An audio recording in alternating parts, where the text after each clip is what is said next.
Hello బావా. చెప్పరా. ప్రతిసారి పనికిమాల డౌట్ అడుగుతున్నాను తిడుతున్నావు కదా, ఈసారి పనికొచ్చే డౌట్ వచ్చింది, అడుగుతాను చెప్తావు మరి. ఏంటది? అది తాగలాడు. ఇప్పుడు మనుషులకి శ్రీమంతం చేస్తారు కదా, మరి గేదెలకి ఎందుకు చేయర్రా? ఏంటి ఇప్పుడైతే ఏం చేయాలి? అదే మన దొడ్లో గేదె ఉంది కదా, దానికి 9వ నెలరా శ్రీమంతం చేద్దామని. నాకు తెలుసురా, నీకు ఇలాంటి పనికి మాలిన డౌట్ వస్తే నీకు పద్దాకాను. ఇప్పుడు ఏం చేయాలి? ఆ గేదెకి నేను పట్టుకూరను గాజులు చూడగల?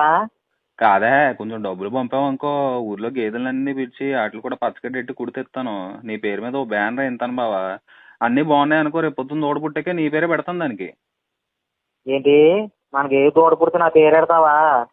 ఒరే బాబు, ఈ విషయం పక్క ఊర్లో అన్నీ తెలిసిందనుకో, నీ గురించి నా గురించి కథల కథల కింద చెప్పుకుంటారా హే. కథల కథల కింద చెప్పుకుంటాం ఏం కర్మ.